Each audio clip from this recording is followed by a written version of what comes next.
She was the femme fatale. She was the Mata Hari, the person we most love to hate or hate to love or something like that. She was a beautiful girl. She was attractive. In most people's eyes, she was a horrendous murderess. She had very deep brown eyes that if your sight caught each other, you feel cold chills run over you. You'd wonder, my God, that's a striking looking girl. But I guess she was as evil as she was beautiful. The story, of course, was that Evelyn Dick was a nymphomaniac and had many, many men shacked up with her at different times in the hotels. She had very small, very dainty hands. She couldn't imagine her, well, even strangling a baby, to tell you the truth. Yeah.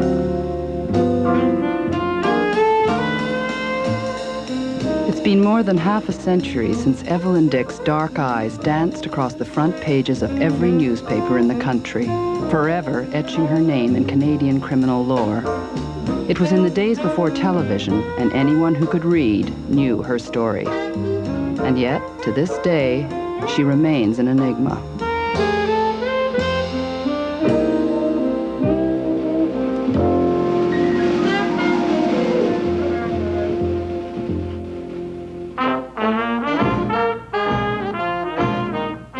Hamilton, 1946.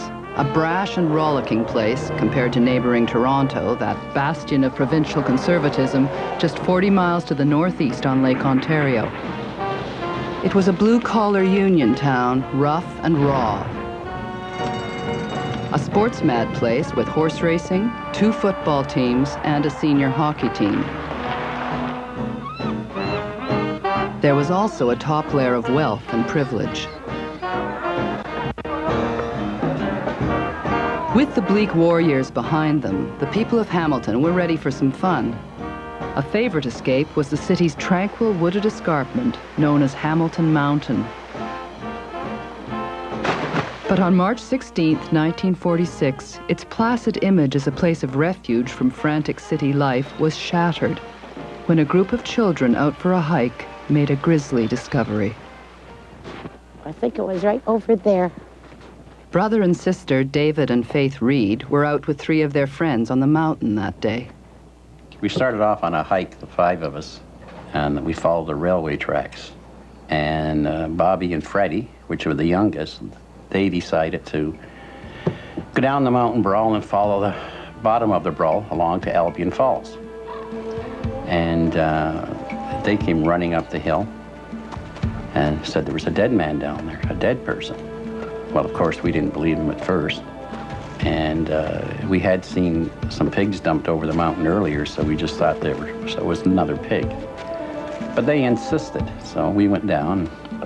Went down about 20 feet, I think. It was quite steep where it was.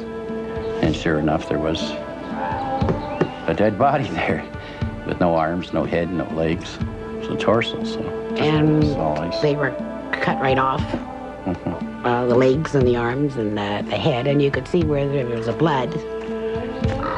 You know, and it was all torn, and we just couldn't believe it. We got a stick and we're poking at it, and I mean, oh my God, it is a body. I was scared to death. I'm sure Faithy was scared to death, but we were within a couple of feet of the body. The children scrambled back up the hill and formed a human chain across the road. I can recall going back up that hill and just praying to God that this car was coming along, that he wasn't a murderer. That was my scariest thing. All that is what I was thinking all the time. He said he'd call the police, and they took off. 2 police officers arrived at the scene, and before removing the torso, noticed 2 bullet holes in the right chest and a deep gash across the stomach. The sensational nature of the murder created one of Canada's first real media frenzies and a taste of tabloid journalism. The Toronto Star sent senior crime reporter Jocko Thomas. The police were not giving out any information, were not saying anything. And there was no press conferences, as there are now between police departments and the press. The police just hoped we didn't tread on their toes, and sometimes we did. With no fingerprints and no head or face, police sought answers from a pathologist with the unlikely name of Dr. William Deadman. He discovered the bullet wounds were superficial and concluded an amateur had used a saw to cut up the body. A big break in the case came when a man called police to report that his cousin, John Dick, a 40-year-old Hamilton streetcar driver, had been missing for 12 days.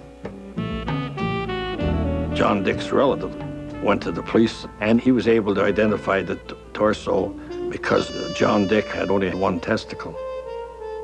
Now, police began piecing together the events of March 6th, the last day John Dick was seen alive. In the morning, John Dick and his cousin's wife boarded a streetcar and headed uptown. He told her he'd be meeting his estranged wife, Evelyn, before going to work at 4 p.m. At 2:15, he had lunch at the Windsor Hotel dining room. That was the last time that anyone, other than his killer or killers, saw John Dick alive. The investigation soon led police to the home of Evelyn Dick. "Don't look at me," she said sharply. "I don't know anything about it." No shock, no horror, no grief.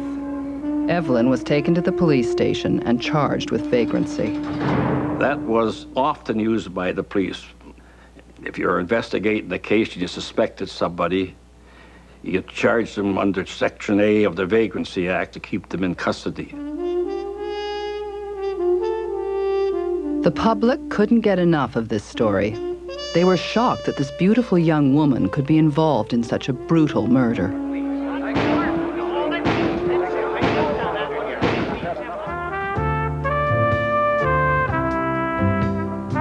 Evelyn Dick was raised in an often dysfunctional household. Her God-fearing, domineering mother had an explosive temper and was dissatisfied with the family's social status. Her father was an abusive drunk. They thought that through their beautiful daughter, they might climb the social ladder a step or two. Evelyn was either doted on to excess or used as a pawn in her parents' bitter confrontations. Nevertheless, she did what she wanted to do. Evelyn and her mother left Donald MacLean half a dozen times, but they always returned. He had something they needed: money. For years, Donald Scotty MacLean had been working as a trusted assistant in the cashier's office of Hamilton Street Railway Company, and for years, he'd had his hand in the till. He had a key to every one of the fare boxes. In other words, he was stealing the money and the tickets, and they were selling the tickets on the side, bargain prices. The company estimated that MacLean's total take over the years was more than $200,000, a fortune in those days.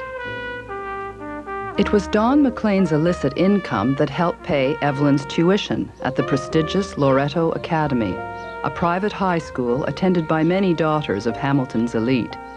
Just the people her mother wanted her to meet. She was trying to buy friends because nobody really liked her all that much. She was kind of a shifty person. She never looked you straight in the eye. This 81-year-old former Loretto classmate of Evelyn's from the 30s didn't want to go on camera.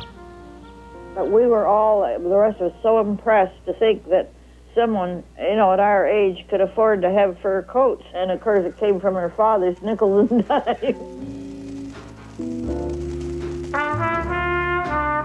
Evelyn threw intimate, lavish parties for small groups of her classmates and their boyfriends, providing them with expensive gifts, silver compacts for the girls and cigarette cases for the boys.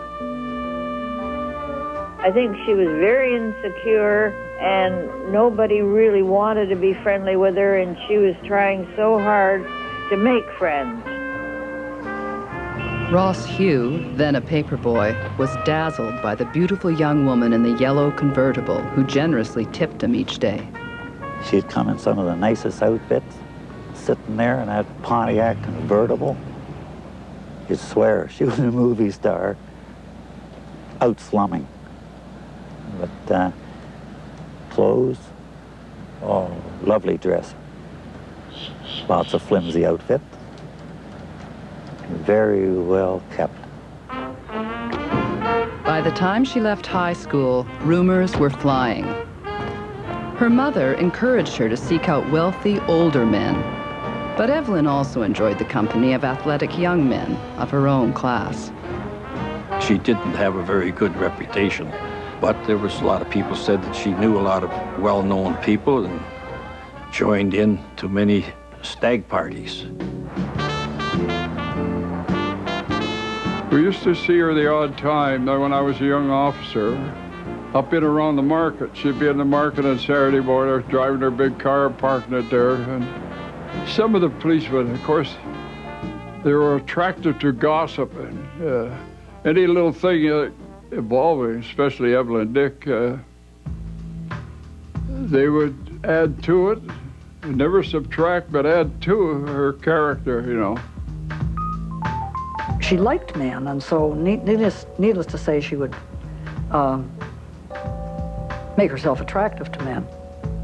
As all about the Torso murder from her father, lawyer J.J. Robinette, who would later play a key role in Evelyn's life. Her mother had really dominated her. She slept with her mother most of the time.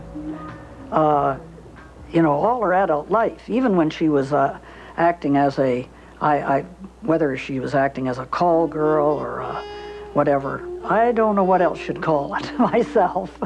I think it's the perfect description of her, because she accepted gifts. Everyone's theory was that the strange sleeping arrangement was to protect Evelyn from her father. But it was more likely that Evelyn was there to keep Donald MacLean from making drunken sexual advances against his wife.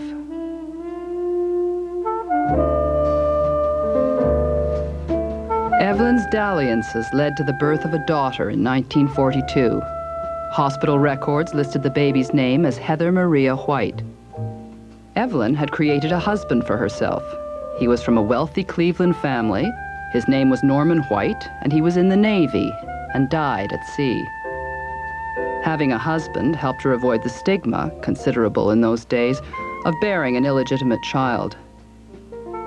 A year later, a second child was stillborn, and less than a year after that, she was pregnant again.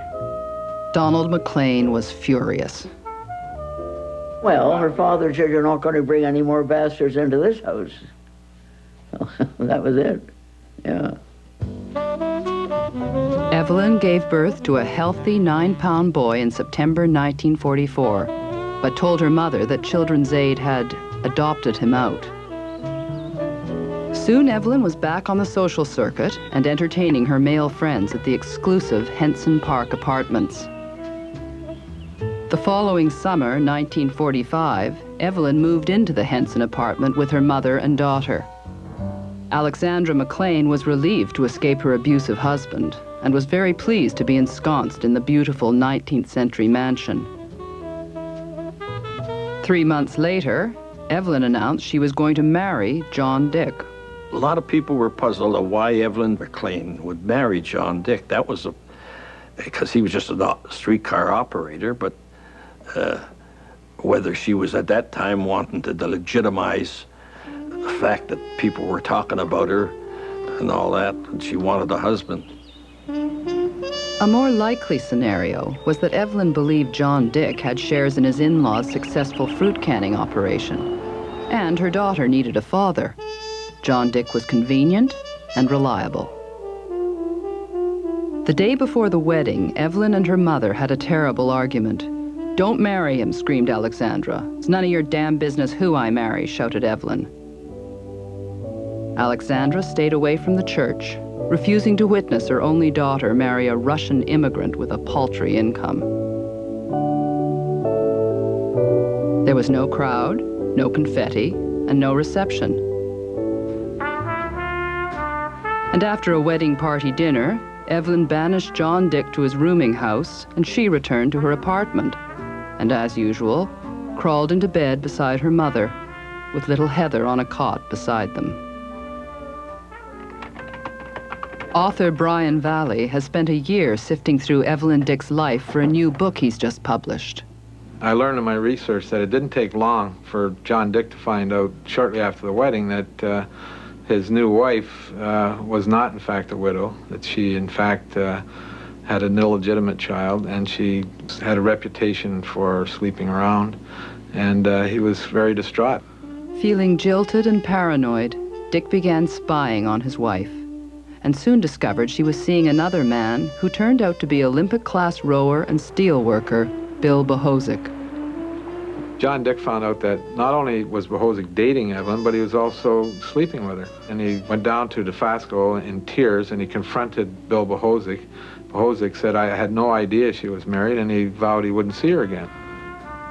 Soon after, Evelyn went out and bought a house on her own. She had a lot of cash in the banks and moved in her mother and her daughter.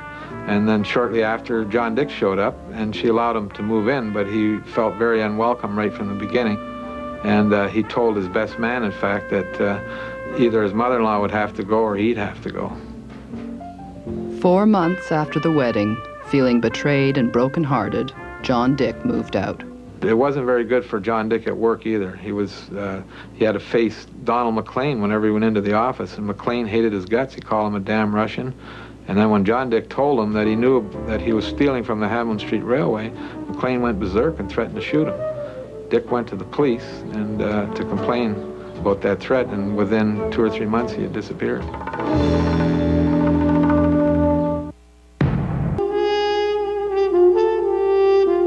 Evelyn Dick became the prime suspect in her husband's murder, and the police looked even more closely at her actions on the day he disappeared.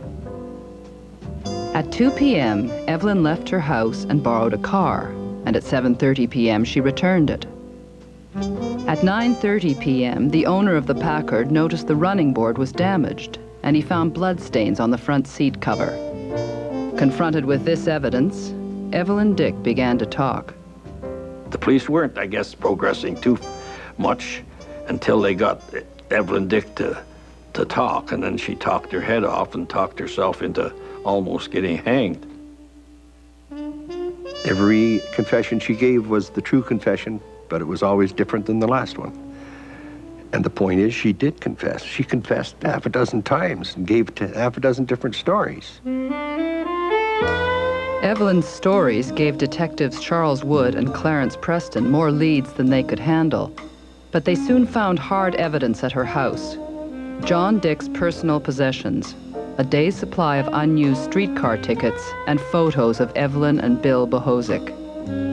And at her father's house, they found a .32 caliber revolver, shotguns, rifles, thousands of dollars in cash and streetcar tickets, a hunting knife, a saw, a large butcher's knife, and a detective magazine with a how-to story about a crazed doctor who dismembers a body and burns the parts in a furnace. Searching. Every once in a while he'd come home and say, "Well, we found the bullet. And we found the knives."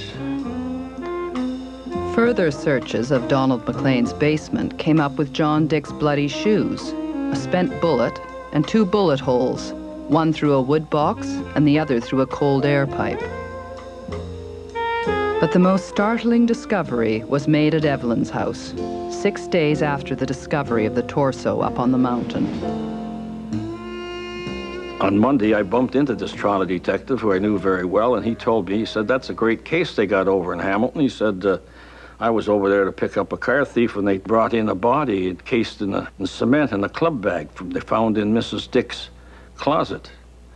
And so I ran into a big scoop story that way. The baby was the son Evelyn claimed Children's Aid had put up for adoption 18 months earlier. It was concluded that the baby was probably strangled. And when Evelyn learned Bill Bohozic was being questioned, she fed the police yet another story, implicating him in both the torso murder and the baby's death. Then Evelyn's mother was brought in for questioning, and she said she saw Evelyn spreading ashes in the back lane. The police later found human bones in the ashes in Evelyn's basement and in front of her garage. Careful to sort fact from fiction is Hamilton private investigator Bob Rankin. Is that where John Dick was murdered and subsequently chopped up? I don't know, but certainly the body parts, the arms, the legs, and the head, went into the furnace on Carrick Avenue. With a torso, a baby in cement, and bone fragments in ashes, the media descended on Hamilton in greater numbers than ever. Headlines boldly announced that Evelyn, her parents, and Bill Bohosuk were all charged with first-degree murder in the torso death, and Evelyn and Bohosuk in the baby's death. And they lined up, and it was in the papers day after day after day. So, there was no relief from it. And everybody that was living at that time remembers it. They remember it very strongly. Well, there was a large crowd outside the courthouse trying to get in. Large crowd waiting to get a glimpse of her as she was brought in. Courtroom was filled every day. There wasn't enough seats for the spectators. And it was a tense situation. She was quite demure. And people would look at her and say, well, how could anyone like that do such a dastardly deed? What is really confusing about the thing is that there was no attempt made to really hide any evidence and to throw the body over the mountain and to leave the Packard there with all the bloodstains in it and a bullet in the end, the stove in the garage full of bones from the cadaver. No serious attempt to hide anything. And then the baby in the attic in that, why, what kind of a keepsake is that? Put up in a cupboard. It's got the sweet scent of blackmail attached to it, I think. So to do that, the father would have to be someone of prominence. When the judge agreed to allow all of Evelyn's wild statements to police into evidence, she didn't have a chance. So far-fetched these stories were that any jury couldn't help but believe that she was implicated in it. These were the statements that convicted her. 2 days after her 26th birthday, Evelyn Dick was sentenced to be hanged. And of course, it was a great shock, to hear her sentenced to taken to the Barton Street jail and there be hanged by the neck until you're dead. When Evelyn heard that decision, she just was cool as ice. She did not flinch or anything. A lot of men collapse when they hear that, but not her. And when the judge said, do you have anything to say? She said, I want this case appealed. Very calm, very cool. And she walked out. The word guilty rolled out of the courthouse on a verbal wave that washed over the crowd gathering outside. There was a surge towards the entrance, where they hoped to get a glimpse of the condemned woman.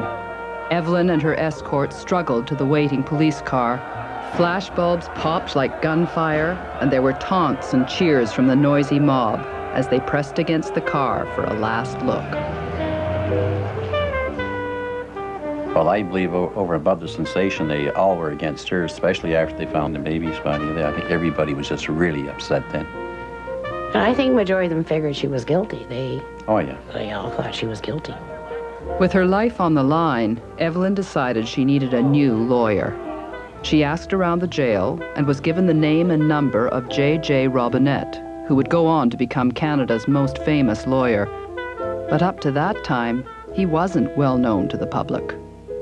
The first thing he thought was when he read the evidence in the first trial that definitely all the statements that she had made should not have been admissible in the first trial. So he felt there was a case for an appeal, so he took the case.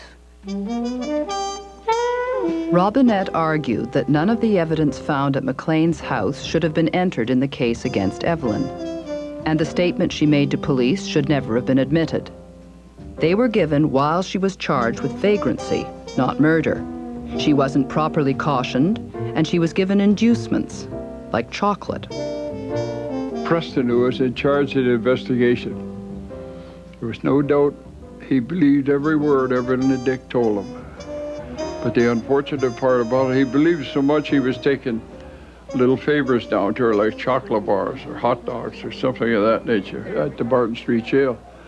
Well, of course, that nullified the free and easy statements they were given, see. The court agreed that Evelyn's statements should never have been admitted and ordered a new trial. For now, she had escaped the hangman's noose. He was hoping to get her off entirely, but that didn't happen. So there had to be a new trial, and he acted for her in the new trial. He really felt she was innocent of that crime. I think he felt in his heart of hearts that her father was the really guilty person in the whole thing.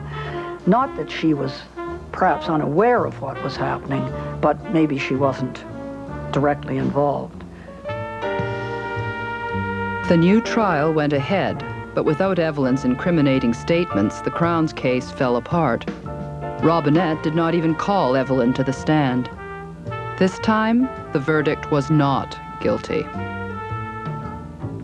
After all the research I did, I have my own theory, of course, and I think it's probably 99% accurate, and that's that Evelyn Dick killed her baby and killed her husband. As far as John Dick is concerned, she wanted him out of her life, and so did her father, because John was going to squeal on him. Her father gave her the gun. She picked up John, took him up to the mountain, fed him booze, shot him twice in the neck, and then took the body back to her father's place and sawed it up.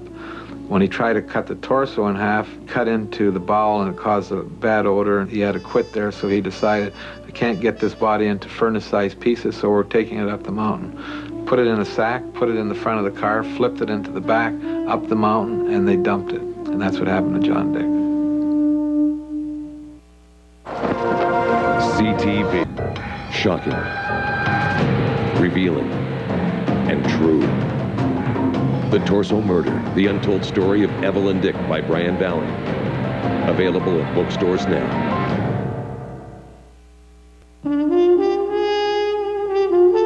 I think my father definitely thought she had killed the baby, put it in cement, and left it in the attic, which was not a very pleasant thing to have done.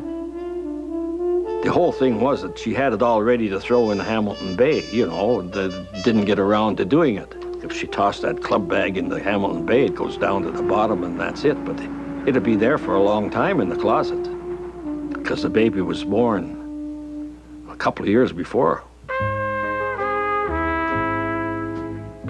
This time, Robinette didn't get Evelyn off, but his defense was eloquent enough that the jury found her guilty of manslaughter in the baby's death, not murder, again saving her from execution. Before sentencing, a psychiatrist said Evelyn had a constitutional psychopathic personality with the mental age of a 13-year-old. He said early family bickering and separations had left her troubled and insecure. Nonetheless, Evelyn was sentenced to life in prison and would spend 11 years in the penitentiary.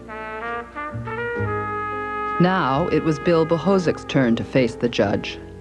At the preliminary trial, the only evidence against him came out of Evelyn's mouth. He was the father and he killed the baby, she said.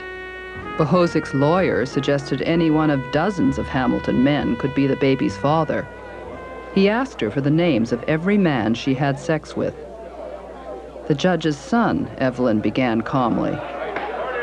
It turned out that Evelyn had a black book full of names, but the stunned judge ordered the press not to publish them. They were names of judges, lawyers, politicians, judges' sons. That's not from my father, that's from everybody else that's had anything to do with the case.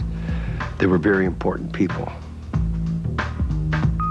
There wasn't a bit of physical evidence against Bohozic, and he was acquitted of both murders. Bill Bohozic changed his name, but continued to live in Hamilton. Bohozic stepped into the spider's nest, that's it. But I have my own ideas who actually committed the murder. And it was in a family circle. And it wasn't Evelyn Dick either. But there was all kinds of reasons to throw the suspicion over onto the father. Now it was the forlorn figure of Donald MacLean left in the prisoner's box to face the charge of murdering John Dick. With Evelyn getting off, MacLean cut a deal. Although there was no murderer as yet, he admitted to helping dispose of the body. MacLean was sentenced to 5 years to be served concurrently with a 5-year term for stealing from the Hamilton Street Railway. So when you analyze the whole thing, the murder of John Dick is still unsolved to this day because nobody's been convicted of it. After 16 months in a bleak Hamilton cell, Evelyn was transferred to Kingston's notorious prison for women. I never saw her looking depressed or downhearted. I think she accepted what was happening to her, but I did get the feeling that by this very good behavior and by always trying to stay on the good side of the matron and the staff, that she was, from the very beginning, hoping that she would eventually get out. Faith Avis is a Kingston writer who often visited the penitentiary as a volunteer for the Elizabeth Fry Society. She was popular with a small group of the prisoners, but not with all of them, because she obviously felt that she was superior to them, and maybe was in intellect. Evelyn's success in prison belied the testimony of the psychiatrist who said in court that she had the IQ of a 13-year-old. Oh, that's ridiculous. She didn't have any IQ of a 13-year-old. She had the IQ of the average high school graduate. Nothing wrong with her IQ. Mary Lou Lynch got to know Evelyn after she was released from prison, and as a member of the National Parole Board, had intimate knowledge of her prison files. She had qualities of leadership because the women in the prison for women, they're a pretty tough bunch, some of them. She'd say to them, now, you've got to make something of yourselves and go to school and you know, we have high school courses here and educate yourself. She was a woman you'd respect. She really was. And whenever any man appeared, her whole demeanor would change. It was fascinating to watch her. She played up to any man who came in, whether it was a policeman or a lawyer or a corrections officer or a maintenance man. And she was quite popular with the matrons because she was very well behaved while she was here. In Kingston, Evelyn found a surrogate father figure who would have a profound and positive influence on her future. He was Alex Edmondson, lawyer, veteran penal reformer, and a director of the John Howard Society. Alex Edmondson arranged a change of identity for her and a job for her in a town, in a small city or a city. In 1958, after serving only 11 years of her life sentence, Evelyn Dick was released from Kingston Penitentiary to start a new life.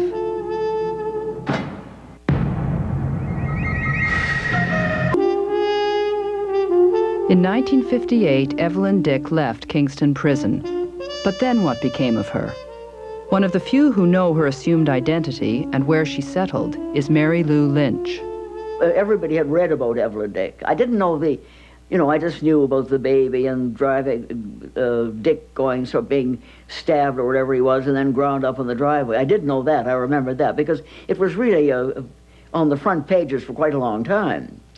And, but I didn't know much about it. And at that time, I felt that everybody should hang. Evelyn was released from prison before the parole board came into existence, but later came under its jurisdiction. Lynch had become a fixture in Ottawa's political and social life when in the fall of 1962, she received a surprise call. It was Evelyn Dick who made the contact. She was in Ottawa on business. I guess she had been other times too. And she told our man in the city where she was, you see, that she would very much like to meet me. They arranged to meet at Ottawa's stately Chateau Laurier. Lynch had booked them a table in a private alcove in the Chateau's Canadian room. And during the meal, Evelyn asked Lynch if people ever asked about her. I said, yes, especially women say never let her out. I said, she's been out long before the parole board, but she's under us now, and she's very, very successful. Evelyn seemed pleased, and it suddenly struck Lynch that she was sitting there with a convicted killer, not one of her society friends. Anybody seeing her thought that she was a friend of mine. She was very well dressed, elegantly but quietly, you know, nothing flashy about her, and she had a very beautifully groomed person, very good looking, and spoke very well, had good taste. Everything about her was completely de rigueur. It really was. You know, she could take her place in almost any level of society, actually, in every way. On impulse, Lynch leaned in and told Evelyn she believed that she had killed her baby. I said, and one thing, Evelyn, you know, I think that your success is remarkable because, you know, I really think you're guilty. And she just lit a cigarette, was in a holder, and just sort of blew the smoke. That was the last thing we never mentioned. We never talked about it at all, ever. That was the only time we ever talked about it. I told Alec, and he said that's the closest she'd ever come to admitting it. It was he who said that. The two women became friends of sorts. The second time they met was when Mary Lou was visiting the city where Evelyn lived and was invited to her home for dinner. Very nice apartment, very nicely furnished, and we had I don't remember what it was, but it was a delicious casserole we had, and a very nice dessert, and you know, the table was beautiful. Everything was as it would be if I'd gone to one of my friends' homes. Some time later, at a dinner with close friends in St. John, New Brunswick, Lynch talked about her meal at Evelyn's. And I said, I had dinner with her. What? She'd poison you. I said, she didn't, that wasn't her modus operandi. She didn't poison people. She says, cut them up and ground them up in the driveway. One weekend in July 1965, Evelyn flew to Ottawa to see her daughter Heather for the first time in years, and to meet her granddaughter.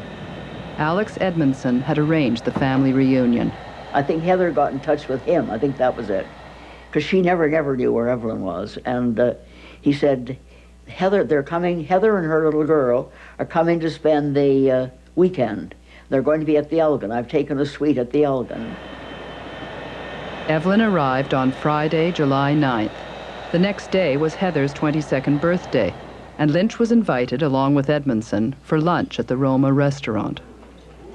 And she brought her cultured pearl necklace and earrings to match, and Heather said, you remembered? Well, I said, of course I remembered. But Heather was not at all happy. Her mother had refused to disclose her new name or tell her where she was living.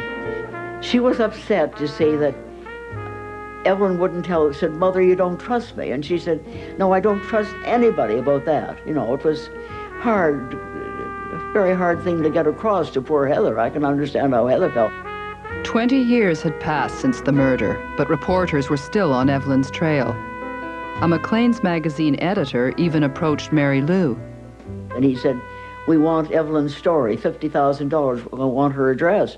Well, I said, I'm not giving you her address. It's one of our best kept secrets. And I said, well, what I can do, I can get in touch with Mrs. Dick and ask her. So I called her, and she said, Miss Lynch, there's not enough money in the world for my story. Because she said, I like what I'm doing. I have a very pleasant life.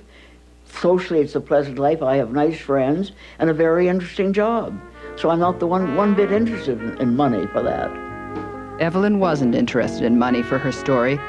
Neither was she willing to risk her comfortable new life for her daughter. That 1965 July weekend in Ottawa was the last time Mary Lou Lynch saw Evelyn Dick, although for years she received letters and cards. The following commercial contains intense. Evelyn Dick had disappeared, but she certainly wasn't forgotten. For years, rumors about her abounded. For years and years, there's been false sightings of Evelyn. She's been a waitress in Windsor, in Hamilton, in St. Mary's, Ontario. She took therapy at a hospital in Hamilton. A cab driver says he was taking her to bingo. She was seen in a bar all the time. None of it was true. There's been rumors about Evelyn Dick like there's rumors about Elvis Presley. He's here, he's there, he's everywhere. The Scarlet Pimpernel. And she's here, she's there, she's everywhere. She's in Vancouver. She's in London, just had a baby. She's somewhere else. Like Elvis Presley, she shows up, but she's never there where they think she is, so. Nobody, to my knowledge, has ever been able to really pinpoint where she is. Some have said, well, I know where she was, but not where she is. I think she's still alive, but effectively to the public, she's buried. I know for a fact that when Evelyn was released from prison, she was shipped out of Ontario to another province altogether. I did a book on Alonzo Boyd, Edwin Alonzo Boyd, the bank robber, and in his files it says quite clearly, "We were successful in transferring Evelyn Dick away from Ontario. I feel we could be equally successful with Boyd." And as the years passed, stories and myths continued to grip the media. Every year, on the anniversary of her sentence or release, stories appear in the local press. A radio drama was produced, and a book, and 2 plays written. Valley's new book and a CTV movie of the week are the latest to tell her story. When Evelyn's mother died in 1964, everyone in Hamilton expected Evelyn to show up for the funeral. She didn't. Evelyn's daughter, Heather, was raised by her grandmother in Hamilton and later moved to Toronto, where she still lives. Heather did not want to be interviewed. But through all the years and all the publicity, rumors, and speculation, Evelyn Dick's whereabouts and identity have remained a secret. What I've learned to date about Evelyn, and I've written it in my book, is that after prison, she in fact had a very successful life, much the life that she had been seeking in her younger years. She went to a very good job in a city outside Ontario. She did very well at this job and was head of one division. She traveled a lot with it. She had a couple of romantic encounters. Our man in that city, he said, Evelyn is either has married or is going to marry this much older, wealthy man who belongs to quite a prominent, and I have a feeling he was Jewish. I think he said that. And he said I think he was a widower. She could never have had this life if she'd been Evelyn Dick. Never in a million years, because she was infamous, really, not famous, but infamous. So it was very important that nobody should know who she was. Evelyn had kept a low profile, but nonetheless, in 1985, at the age of 65, she surprisingly applied for and was granted a full pardon, which meant her criminal record was erased and her files sealed forever. Mary Lou Lynch may be the only person still living who knows who Evelyn became, and she says she'll never tell. I wouldn't want to be the one that would sort of spoil her secret. She's probably just a little old lady sitting in a rocking chair somewhere, if she's still alive. If Evelyn Dick is alive, she would be 80 years old and perhaps look like this. I wouldn't want to do anything that would hurt her ever, in any way, either living or dead, actually. And she did. She had a wonderful place in this particular city, and awfully nice friends, and a nice life. And it wouldn't be fair to say, oh, well, she really was Evelyn Dick. I don't think that'd be fair, do you? Shocking, revealing, and true. The Torso Murder, the untold story of Evelyn Dick by Brian Valley. Available at bookstores now. Tonight, a CTV News investigation. Shocking new information in the case of the 50 missing women in BC. What were police told about the pig farm that's at the center of the investigation? Could the situation have been different? Watch CTV News tonight at 11.